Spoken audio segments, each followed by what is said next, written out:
Bangladesh railway পরিচালনায় বর্তমানে বছরে ৪,০০০ কোটি টাকার বেশি খরচ হচ্ছে সরকারের। পরিচালন ব্যয়ের একটি বড় অংশ যায় পরিষ্কার পরিচ্ছন্নতা, অনবোর্ড পরিষেবা, ইঞ্জিন, কোচ মেরামত ও রক্ষণাবেক্ষণ এবং যন্ত্রাংশ সংগ্রহের পেছনে। বিশেষ কার্যক্রম খাতের এ পরিচালন ব্যয়ের প্রধান উদ্দেশ্য যাত্রী সেবার মানোন্নয়ন, যদিও সংস্থাটির যাত্রী সেবার মান নিয়ে রয়েছে বিস্তর অভিযোগ। ট্রেন স্টেশনে অপরিচ্ছন্নতা, সময়সূচিতে হেরফের, টিকিট কালোবাজারি, আসনবিহীন ও টিকিটবিহীন যাত্রীদের নিয়ন্ত্রণে ব্যর্থতা, খাবারের বাড়তি দাম সহ ব্যবস্থাপনাগত বিভিন্ন ইস্যু এবং চলন্ত অবস্থায় ইঞ্জিন বগি বিচ্ছিন্ন হয়ে যাওয়া, ঘন ঘন লাইনচ্যুতির মতো কারিগরি বিষয়গুলো যাত্রী ভোগান্তির কারণ হচ্ছে। অন্তর্বর্তী সরকারের আমলেও রেলের নাজুক যাত্রী সেবায় তেমন কোনো উন্নতি হয়নি বলে মনে করেন অনেক নিয়মিত রেলযাত্রী। উল্টো ২০২৪-২৫ অর্থ বছরে রেলের আয় কমেছে। অবশ্য আয় কমে যাওয়ার পেছনে গত বছর জুলাই গণ অভ্যুত্থানের সময় ট্রেন চলাচল বিঘ্নিত হওয়াকে কারণ হিসেবে উল্লেখ করেছেন রেলের কর্মকর্তারা। বাংলাদেশ রেলওয়ের কাছ থেকে মোটা দাগে এ সেবাগুলোই চায় সাধারণ যাত্রীরা, কিন্তু যাত্রীদের বিড়ম্বনা শুরুটা হয় টিকিট সংগ্রহ ধাপ থেকেই। যেসব রুটের চাহিদা বেশি সেসব রুটের টিকিটের একটি বড় অংশ থাকে কালোবাজারিদের কবজায়। ফলে অনেক যাত্রী টিকিট সংগ্রহ করতে পারে না, অনেকে অতিরিক্ত দাম দিয়ে টিকিট নিতে বাধ্য হয়। ট্রেনে ওঠার পর শুরু হয় নানা রকমের ভোগান্তি। বাংলাদেশ রেলওয়ের নিয়ম হলো প্রতিটি আন্তনগর ট্রেনের যত আসন তার 25% যাত্রীকে দেওয়া হবে আসনবিহীন টিকিট।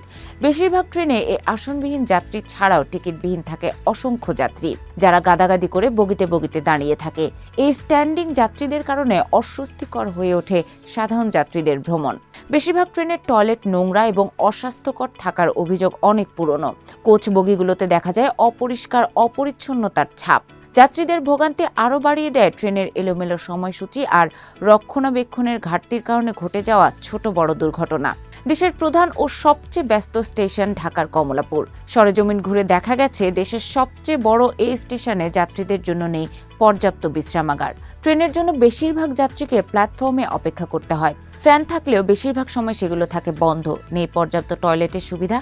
অর্থের বিনিময়ে যাত্রীদের ব্যবহারের সুযোগ দেওয়া হলেও সেগুলোর বেশিরভাগ অপরিচ্ছন্ন। যাত্রীরা যেসব টয়লেট বিনামূল্যে ব্যবহারের সুযোগ পায় সেগুলোর অবস্থা আরও খারাপ। যাত্রীদের জন্য বিনামূল্যে সুপেয় পানির ব্যবস্থা থাকলেও সেখানেও দেখা যায় অপরিচ্ছন্নতার ছাপ। স্টেশন জুড়ে ভবঘুরে মানুষের আনাগোনা লেগে থাকে। স্টেশন এলাকায় চুরি, ছিনতাইয়ের ঘটনাও নিয়মিত বলে জানিয়েছে যাত্রীরা। কমলাপুর দেশের প্রধান স্টেশন হওয়ায় সুযোগ সুবিধা এবং অবকাঠামোগতভাবে কিছুটা উন্নত, কিন্তু অন্য জেলার স্টেশনগুলোতে সুযোগ সুবিধা আরও কম। পরিচ্ছন্ন বাংলাদেশ, পরিচ্ছন্ন রেলওয়ে এই স্লোগানে কাজ করার কথা জানিয়েছেন কমলাপুরের স্টেশন মাস্টার আনোয়ার হোসেন। তিনি বণিক বার্তাকে বলেন, স্টেশন প্রবেশের পথ, প্ল্যাটফর্ম, স্টেশন ইয়ার্ড, স্টেশনের পাবলিক টয়লেটগুলো আমরা পরিষ্কার পরিচ্ছন্ন রাখতে চেষ্টা করে যাচ্ছি। আমরা হয়তো শতভাগ সফল না, তবে চেষ্টা করে যাচ্ছি। বিশ্বের উন্নত দেশের স্টেশনগুলো অনেক সাজানো গোছানো, পরিচ্ছন্ন থাকে উল্লেখ করে তিনি আরও বলেন, কমলাপুর স্টেশন এলাকাটি সুবিশাল। যাত্রীরা পরিষ্কার পরিচ্ছন্নতার ব্যাপারে খুব একটা সচেতন না। বিভিন্ন পয়েন্টে ডাস্টবিন রাখা থাকলেও অনেকে প্ল্যাটফর্মে ময়লা ফেলে, টয়লেট ব্যবহারের পর নোংরা রেখে যায়। স্টেশন পরিষ্কার পরিচ্ছন্ন রাখতে আমরা চেষ্টা করছি, কিন্তু যাত্রী এবং ব্যবহারকারীরা সচেতন না হলে কাজটি করা অত্যন্ত কঠিন। শুধু স্টেশন নয়, ট্রেন সহ রেলের বেশিরভাগ স্থাপনাতেই অপরিষ্কার, অপরিচ্ছন্নতার ছাপ স্পষ্ট।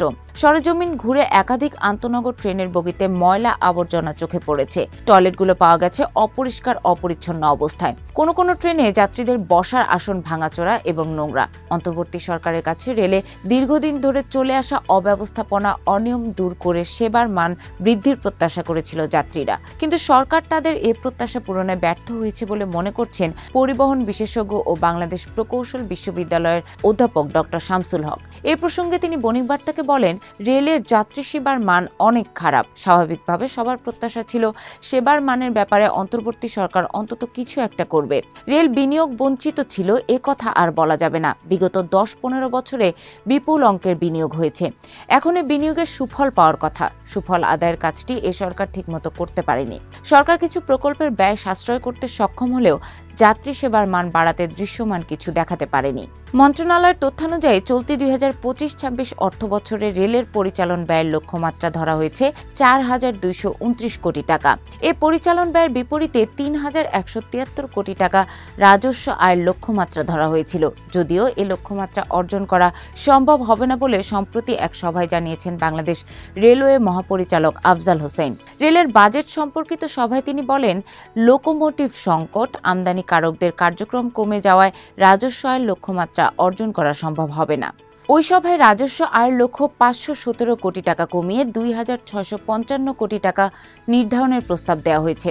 লক্ষ্যমাত্রা অর্জন সম্ভব না হলেও চলতি বছরের প্রথম প্রান্তিকে রেলের আয় গত বছরের একই সময়ের তুলনায় বৃদ্ধি পেয়েছে বলে বণিক বার্তাকে জানিয়েছেন রেলের মহাপরিচালক।